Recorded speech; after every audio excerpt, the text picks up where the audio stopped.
Hey guys, it's Mindy Linscomb here, and welcome to the Something New show where we like to learn how to live a life worth celebrating. And today I have a super cool guest. Her name is Stormy Bradley, and I am so inspired by her. She is from a little West Texas town called Coahoma, Texas, and she has been all over that state, and I can't wait to tell you all the things that she has accomplished. But let me start by just telling our listeners and viewers a little bit about you. Stormy Bradley is the president of Bulldog Steel and the vice president of Metal Solutions. She considers herself a lifelong learner. She plays the roles of business owner, mother, wife, and community advocate on a daily basis. Her goals are to run the most efficient construction companies in Texas. That's a big goal for Texas.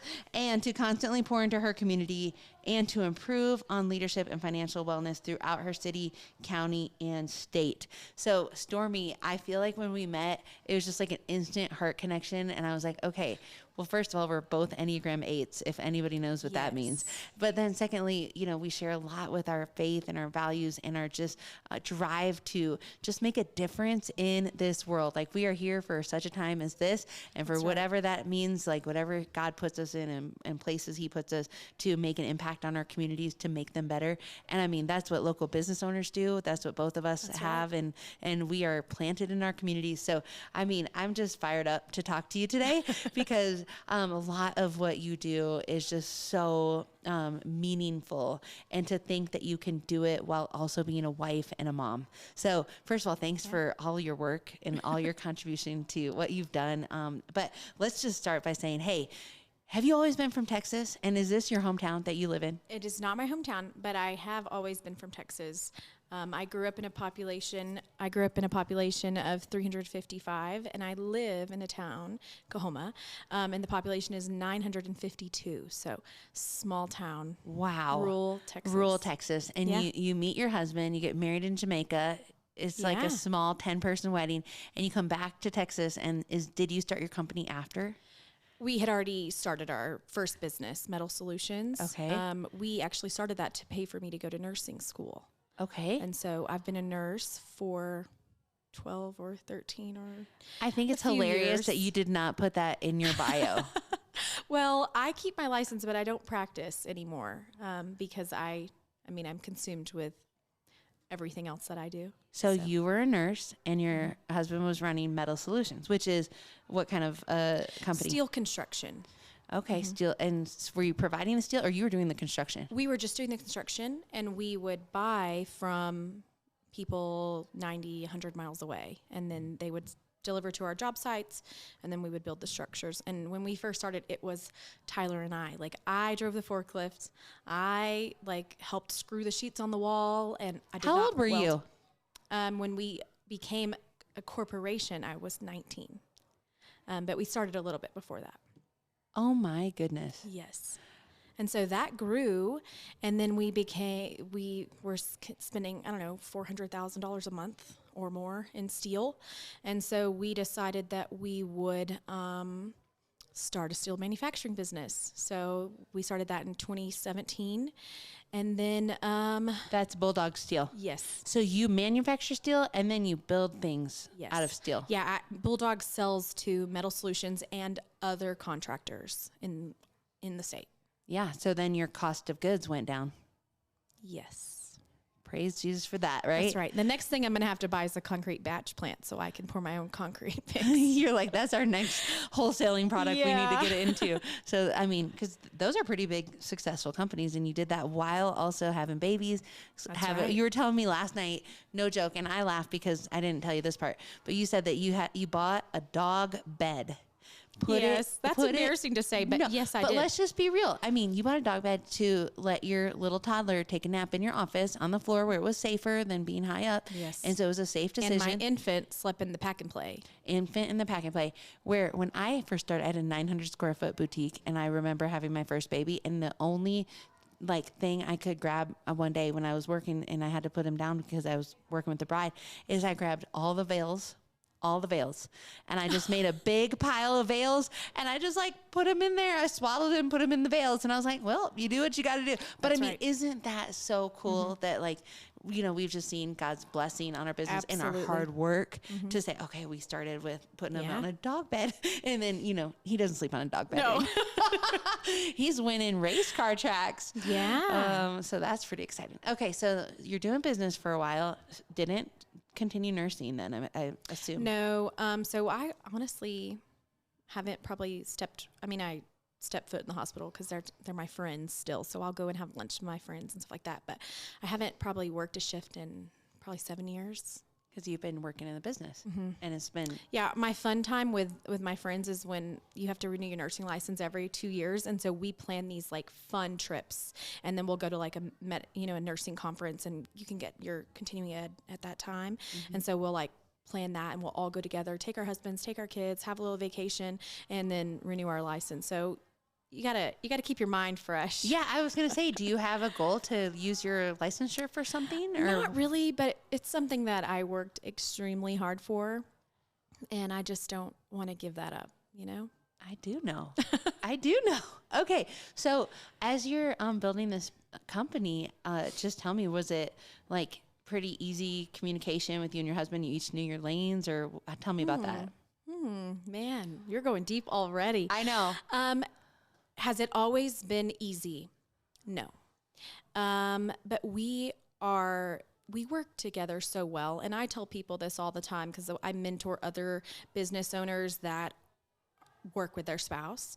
And you do have to have clear defined roles. We didn't have that at first. It was, I'm catching your slack, you're catching my slack. I mean, it was a thing. We were together 24/7. Building a home will accelerate your relationship.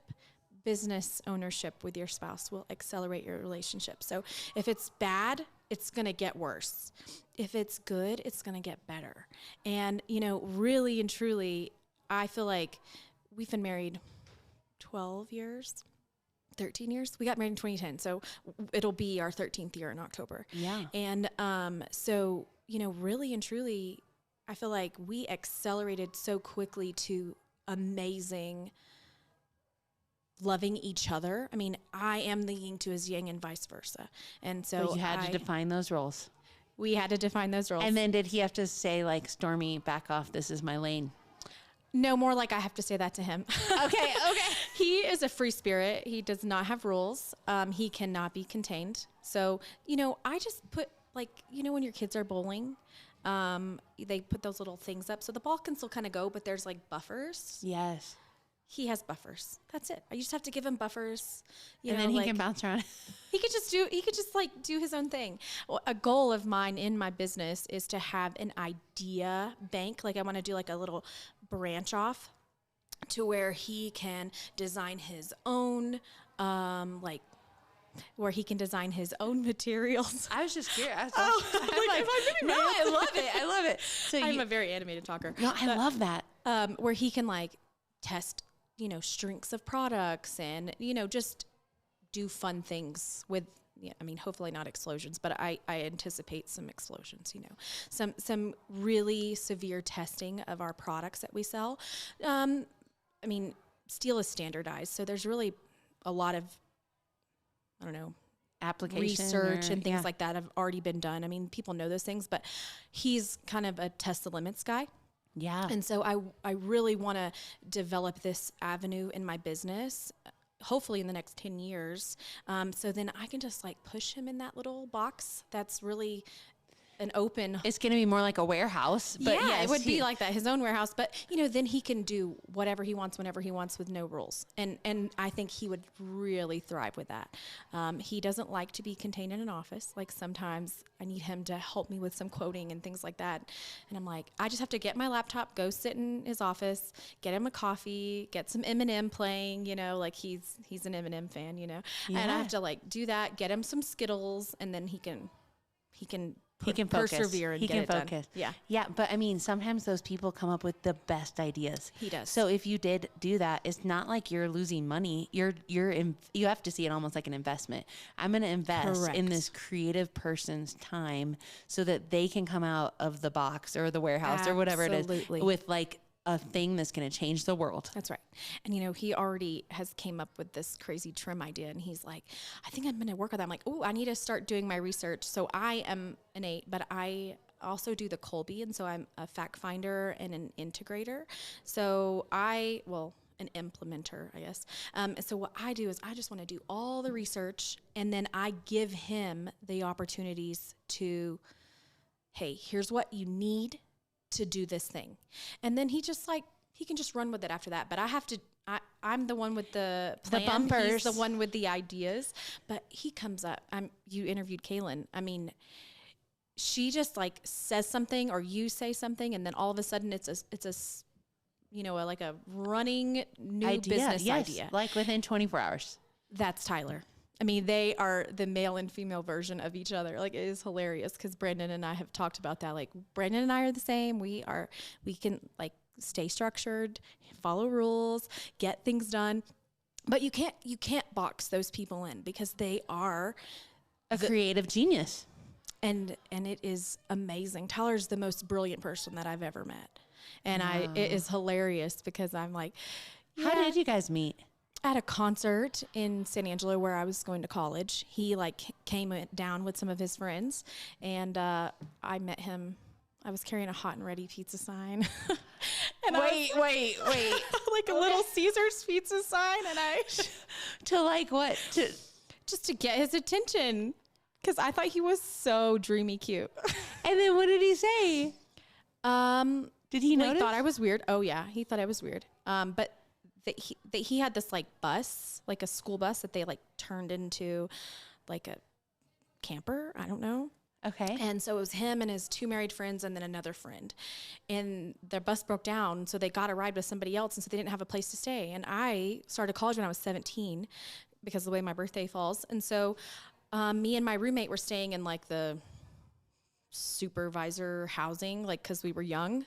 I don't know. Maybe it's a Texas thing. Maybe it's a Texas thing. Okay. And so we had this huge apartment, and they anticipated more people staying there. So there was all these mattresses in the closet. So we just like laid mattresses out, and everybody just slept on the floor. And me and Jamie, my roommate, we just slept in our rooms, and then they all slept there. And so then I didn't talk to him for a month. And then he called me up and was like, hey, I'm coming back to San Angelo. Would you like to go have dinner? And I was like, sure. I had dinner with him. Then I went and packed my clothes, went and traveled out of town with him and met his family the same day. We started dating 2 days later, and we've been together ever since. Wow. That was like October 9th was the day we started dating, and we got married October 26th. And you were 17 when you met him? I was 17 when I met him. How old were you when you got married? I was 21. Okay. A true Texas bride. Yeah. 21. And then had kids at 24 and 26. And wow. And then today I'm 33. And you started businesses at 19 while you're still in college. Mm-hmm.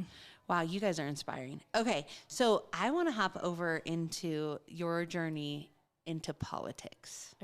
Okay, because first of all, I think there's a lot of people listening that are frustrated with the government, frustrated with what they see happening from policies or whatever. And it's really discouraging sometimes because you can feel like, what can I do?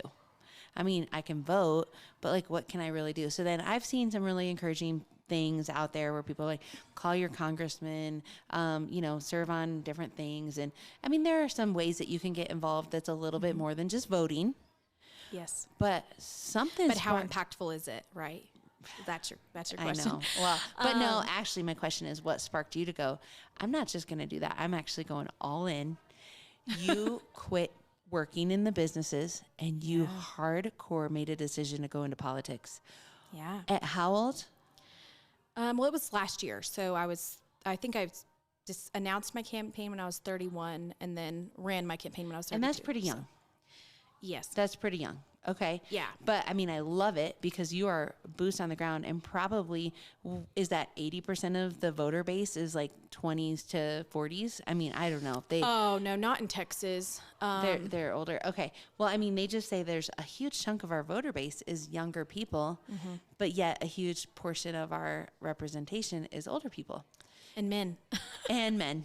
Yeah. And men. Yeah. So there's that. But that's right. So what made you you had to get so fired up about something that you're like, You are exactly right. Okay, what happened? I serve on my school board, and I always felt like my hands were tied. I mean, you approve financials and you do these things, but like you don't get to choose. You don't have a lot of options about curriculum. You don't have a lot of options on things. And as a parent, I mean, I'm in construction. I think we need a lot of trade programs for students. College isn't for everyone. And I think sometimes we in Texas, we have an initiative.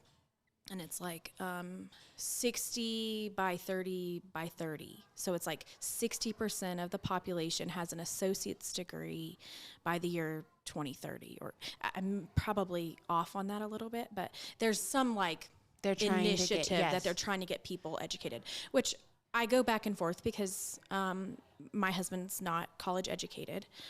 He actually almost dropped out of school. And that's the thing with a lot of business owners. There's something there, like school kind of constrains you. And so you don't, they try to put you in a box in school and, they try to create workers. That's kind of my vibe that I feel about that. That's the outcome you're saying? Yeah, that, which is great because, I mean, as business owners, we need workers, right? But, I want more for my community. I want more for my boys. I work really hard every day to try to give them an entrepreneur mindset because if you do something and you feel unstoppable, I mean, you can change the world. I tell people all the time, I'm like, I'm going to be a world changer. I mean, I am every day trying to change the world. Every day. Every day. You are. Every day. And I think that's the 8 in me because I don't get told no easily unless there's a valid no, right? Like, you're not gonna slow me down by just putting things in my way because I am a perseverer. I always tell everybody, I'm like, I can pull a train by myself. I really can't, but I feel that way. So yeah, I just kind of got fed up. I felt like, gosh, in city government, your hands are tied and you have to get a budget and everything kind of flows from the top down. And we had a current senator that was a Republican. He said he was a Republican, but wasn't really representing us on Republican values. I ran as a Republican, in case anybody didn't know that. And, I was like, this guy is a joke. Like, he's literally trying to do this thing, and this is 100% the opposite of what he should be doing. And so, yeah, I just got mad one day, and I was talking to Renee, and she knows that one day I plan to be the governor of Texas. That's on my, vision board goal list. It's gonna happen, Stormy Bradley. I feel like it. I actually see it. I see it happening. I'm gonna be the person cheering you on the loudest along this runway to governor. I love it. I hope so. And so I was telling her that, and I'm like, I just don't really know where to start. And she was like, well, you could run for like county government. And I'm like, And we kind of talked about like, what are the things that I want to impact? What are the things that I want to amend? What are the things I want to change? And so it really, when we were kind of filtering through that, I wanted to do a lot of work with education.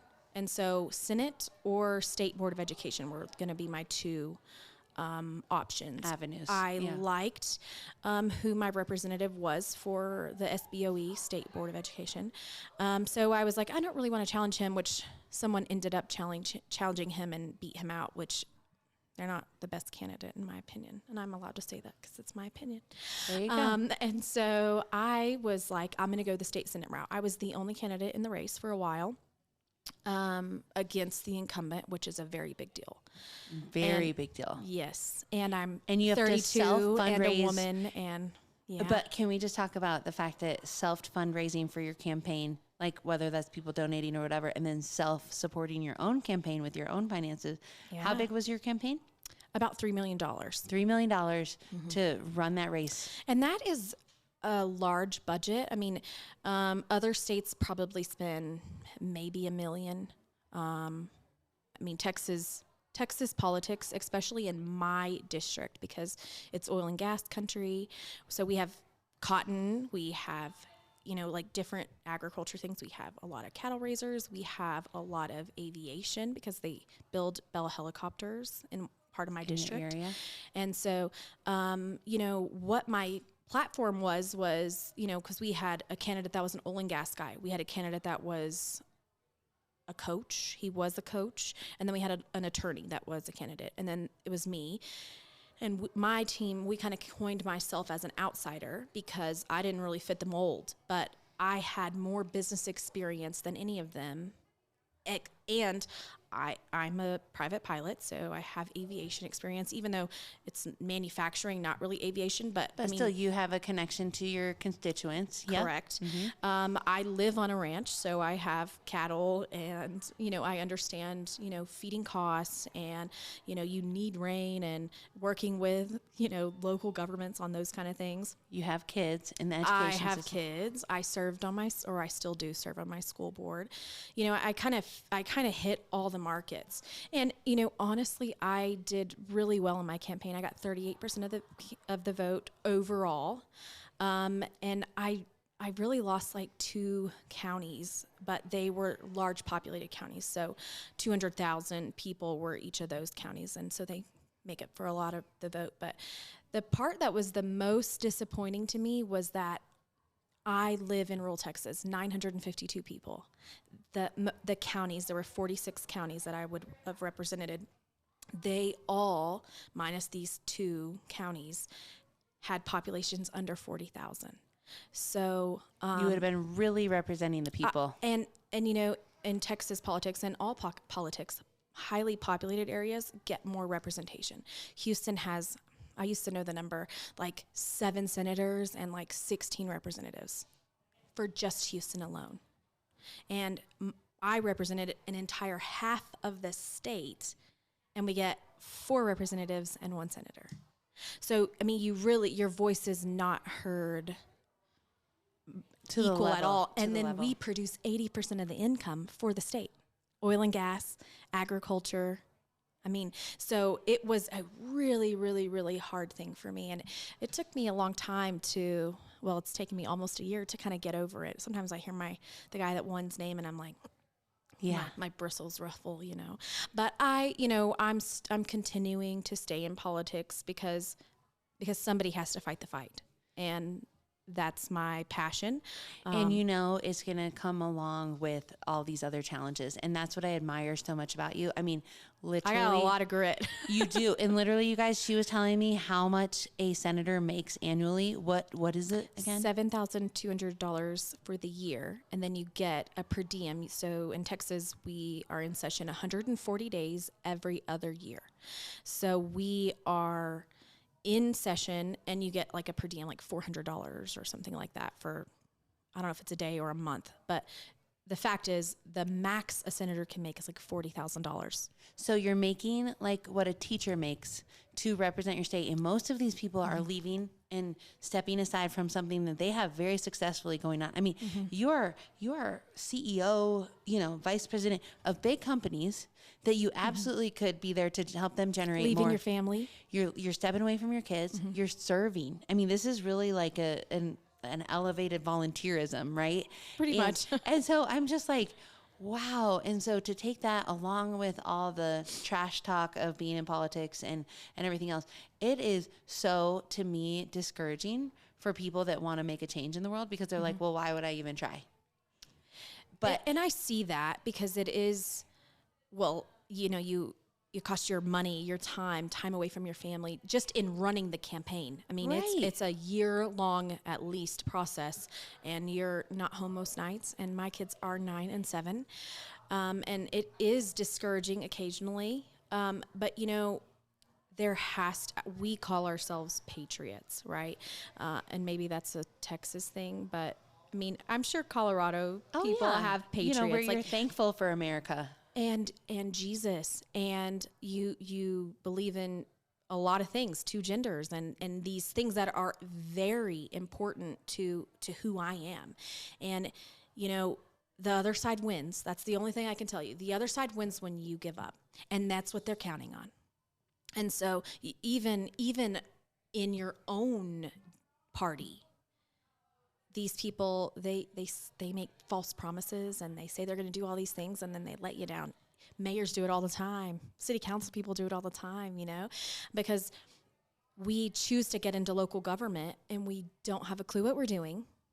Haven't run businesses. Yeah, nobody gives you ideas on what it's going to be like, and then you get there, and it's like you just approve a lot of financials, and there's not a lot of like impact to be made. And so I have a friend, and she actually leads our PTO, and I'm like, honestly, I would love to meet with you like once a month or however that works. Come talk to the PTO, come listen at the PTO, because you have more impact than I have, because the government limits me on the things that I can say. She's a citizen, so she can say whatever she wants. She's not an elected official. And so I'm like, hey, well, let's talk about this. Tell me how you feel about this. And so then I get insights, and then I bring it to my board. Sometimes it's beneficial, sometimes it's not.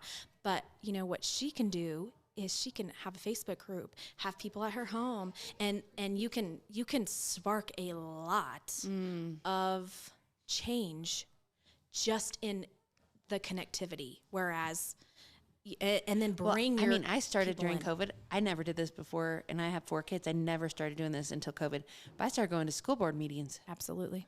I was like, well, golly, you can show up as a mom in here, and the podium's open. Yep, they're public. You just stand in line if you want to talk say for something. 3 minutes and do and your you thing. know what, Stormy? I have to do a little personal brag really quick. I'm ready. Bear, my 13-year-old, who was 11 at the time, asked if he could speak to the school board. He said, Mom, can I go to that meeting with you and speak to the school board? And he prepared his whole outline. He shared about his opinions about shutdowns and all of the emotional impact it was having on his friends, because it was like in school for 2 weeks and then out, and just the impact when really there was not a lot to support what dangers there were for kids. Yeah. And so he was just questioning the other impacts that there was to the shutdown versus the impact to getting something that wasn't really as dangerous for children. So he had his whole thoughts on that. And what I really try to do when I raise my kids, I try to get them all sides of the news, all sides of and not just, give them my opinion, because I think a lot of times people just think that, especially if you're conservative, they think, oh, you're just raising like people to think just like you. And honestly, that's not my goal, Stormy. I agree. Mine either. It's not my goal. I want to raise people that are thinking for themselves really critically. That's right. And so during the last few years, it's been great conversations for our children and just to expose them. I can tell when I met him last night. I could tell. Oh, well, y'all are doing a great job. Oh, thank you. Thank you. But just, educating them on all the things and then asking them, well, what do you think logically about this? We do the same thing with our boys, and my kids are younger, but their classrooms, they do polls on, like they have mock elections. They have elections on like what cookie we should have for our classroom cookie, and the things that we've kind of implemented. And my kids, they have an entrepreneurial mindset, and I truly think there's probably not many business owners that aren't Republicans, because you have to be business oriented. You have to, or conservative. Let's say conservative instead of Republican. That might be a little nicer. It might be different too. Yeah. But my kids are like, we want a way to make money, and we want to sell things to our friends. And I'm like, well, they got these little pencil machines, and we talked to the school, and they're going to let them put them out next semester. And so you can buy a pencil for 25 cents or 50 cents or something like that. Oh yeah.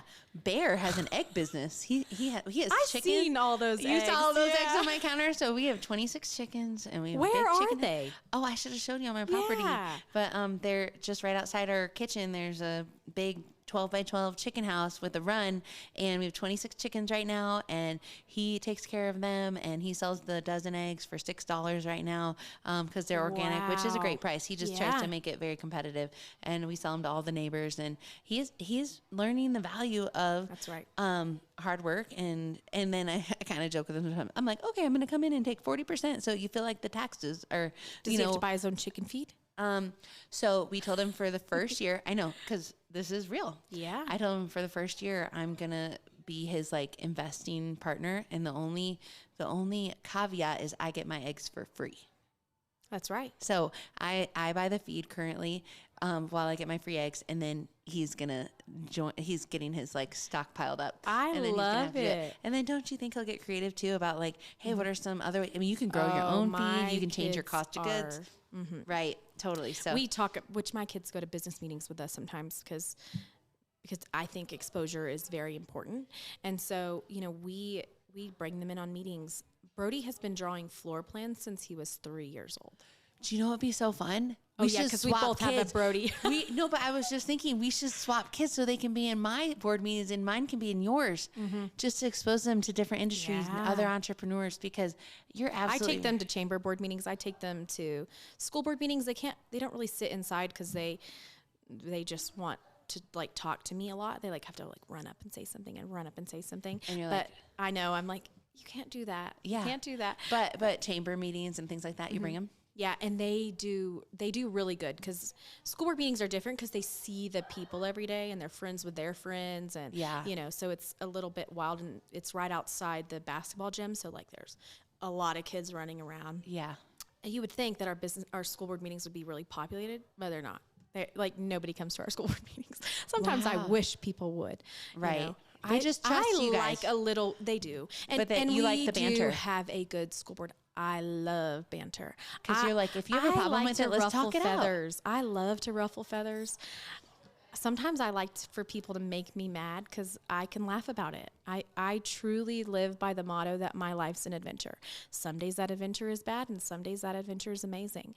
But like, it is an adventure every day. Yeah. And well, thank you for I know you didn't win this time, but just I'm planning on running again. So. I know you are. And just even spending a year of your life to get out there. I mean, I'm sure I can only imagine campaigning meant going all around your side of Texas, meeting with local leaders and talking to them about their concerns, listening, and really, I mean, that's campaigning, right? Getting in the roots. Going to a lot of luncheons, going to a lot of town halls, even like convenience stores and things like that. If I would go in and get gas, because I mean, sometimes I drove, sometimes I flew, but I would just go and hand out my flyers when I was there. Hey, can I leave a couple of these here? I'm running for state senate. You are in my district. I'm just getting gas, but I'm headed to the chamber for a meeting there with their, your chamber board members, your local government.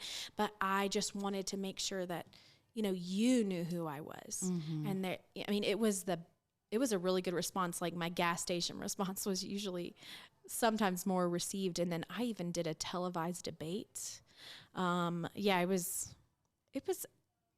I learned so much from that, good and bad. I mean, politics is a lot deeper on the inside than what you can imagine, but I learned more things than I could write down in a whole journal. I'll just say that. Wow. Did you even have any coaching before the debate? A little bit. My campaign team, we did some like back and forth a little bit, and then like the rebuttals and things like that. It was all right. But it was just flowing, man. It's just in you. It is flows. I love that. Okay. So, what would you say is the thing you're most excited about, like in the next year or two?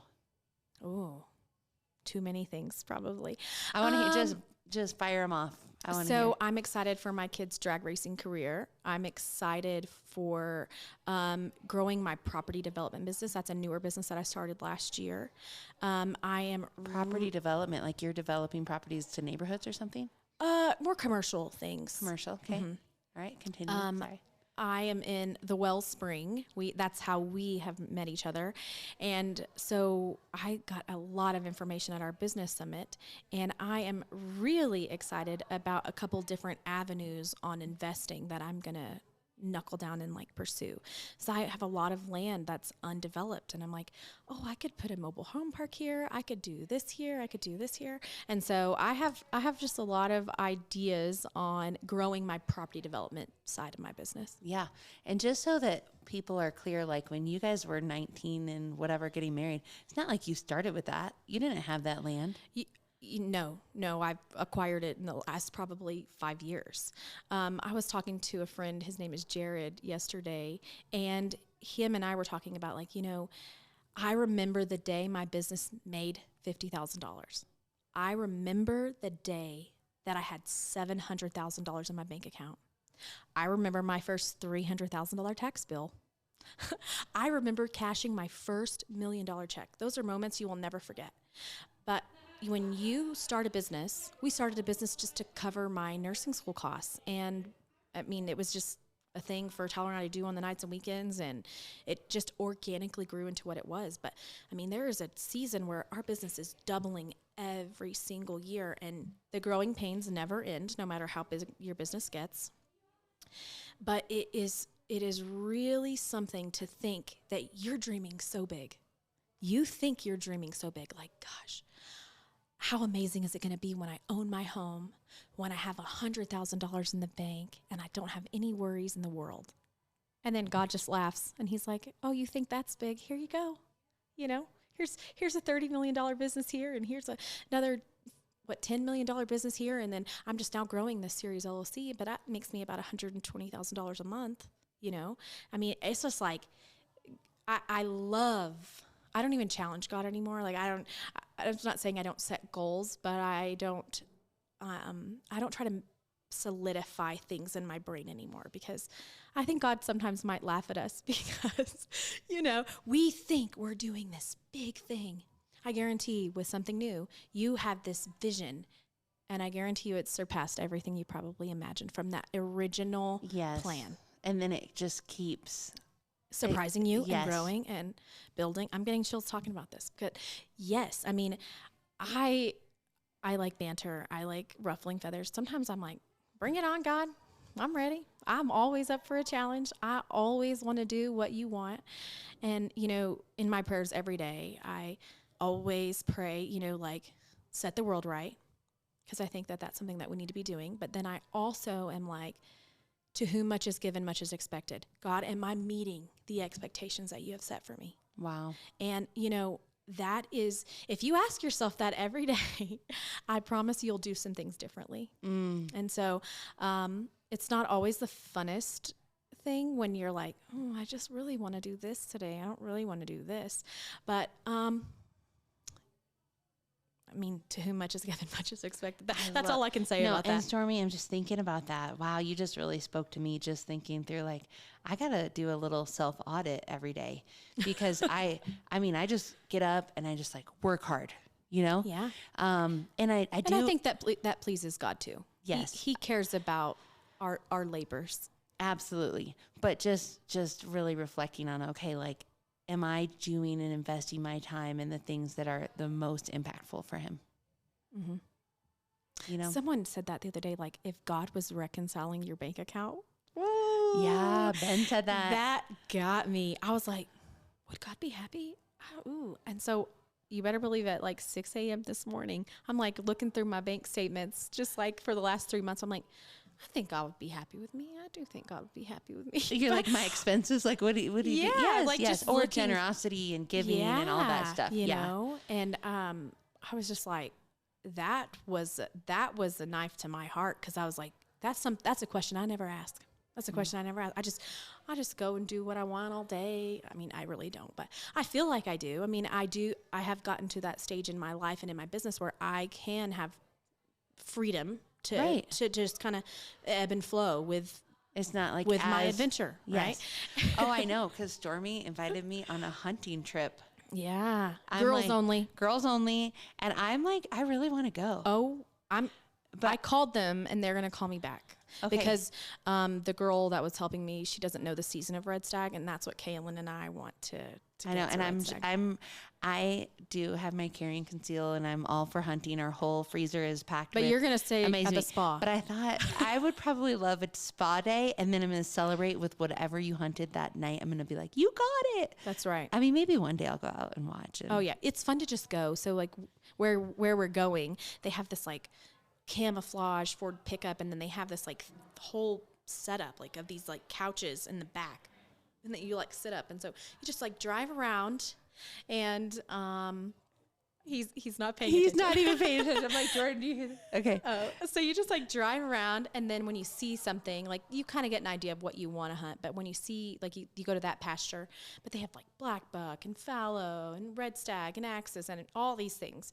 And so you kind of decide what you want to hunt, and then you just like drive around. And if you find it, then you like, if you can't make the shot from the truck, then you get out and like, it's called walk and stalk. And so I don't know what, if you plan on hunting, but I told Kaylin, I'm like, you need a light gun, like a Christensen, you need a short barrel. I use a silencer on mine, but like, I mean, there's like some finesse to it. Okay. And Listen so- to this woman. I'm so inspired by you. I love it. I love how you can just dabble in so many, you're like an expert in so many things. And I read a book once, and it was talking about like being a generalist or a specialist, and like some things it's a good idea to be a specialist for, like. And they kind of were doing some famous tennis player and Tiger Woods, right? Like they kind of were comparing them, and Tiger Woods has like been doing golf since he was 2. yeah. And like golf is his life. But then there's this other guy that's this tennis player, and he like played hockey when he was young, and he did all these things. And basically the argument is being a generalist is typically better than being a specialist, unless you're like in, healthcare. Tiger Woods. Yeah, or Tiger Woods. But it worked out pretty well. It did. It has worked out great for Tiger Woods. I mean, man. But I guess what I'm trying to say is it's good to know a little bit about a lot of things than it is to know a whole lot about one thing. I mean, living on my ranch, I know how to fix a plumbing leak. I can use all kinds of heavy equipment. I'm not good at a motor grader, but I'm good at an excavator. I'm good with a forklift.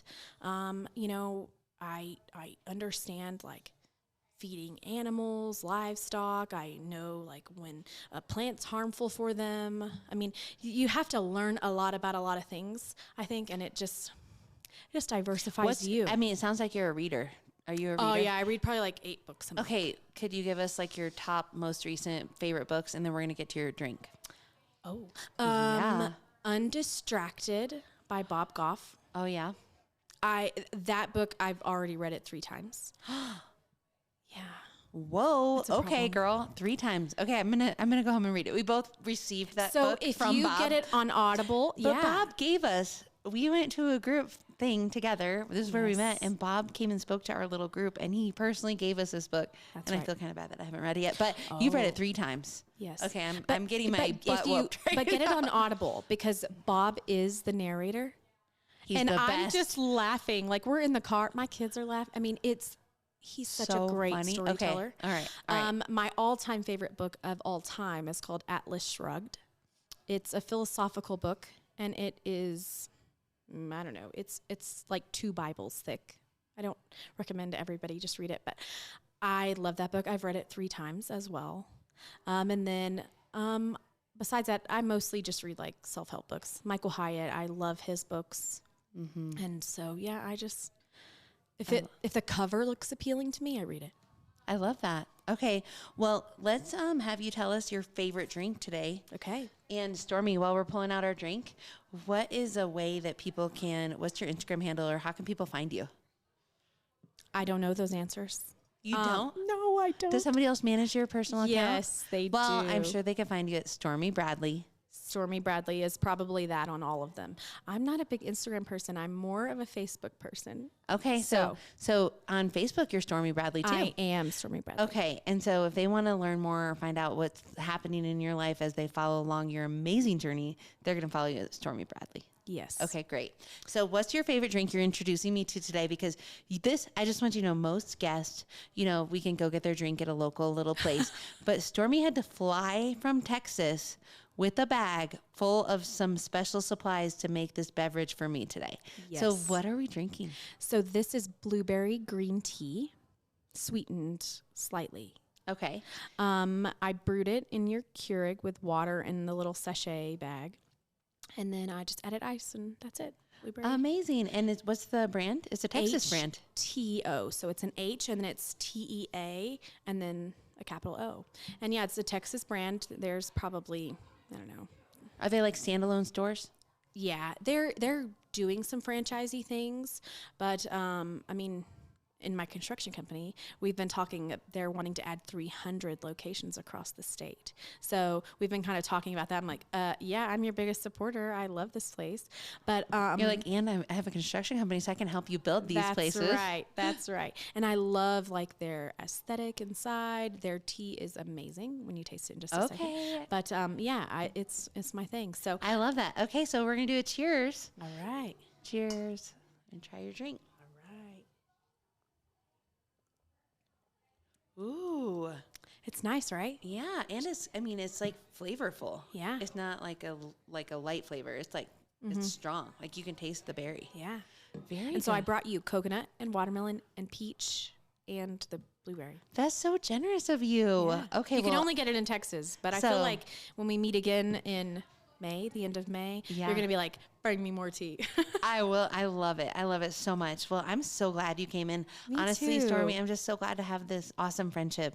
And I really admire you. There's so much just great qualities that I'm like, wow, I want to be like that. Like I want to say what's in my hands that I can communicate with or serve my community with in just simple ways. I mean, just even your volunteerism we didn't even tap into all the things. I mean, you guys, We could have talked for like a whole day. about all the things you volunteer to do. I mean, you are just such a giver. You really are. Thank you. Both with your time and your finances. And if you put your money where your mouth is, let's put it that way. So I want to say thank you. And you guys, thanks for tuning into this episode. I want to keep bringing people like Stormy to the table so you can hear how she's using her regular everyday life in West Texas to make an impact on others. So thank you for being here. And thank you for learning with us how to live a life worth celebrating. If you love this episode, please leave us some comments, likes, subscribe, and we'd love to have you join our community. And I hope you guys have an awesome day. Cheers, Stormy. One more drink of this awesome Texas Yes. tea. Thanks for listening. Be sure to subscribe to the show, rate, review, and share with a friend. Also, follow The Something New Show on Instagram and Facebook. If you want a fuller experience, watch the show on YouTube to help you create a life worth celebrating.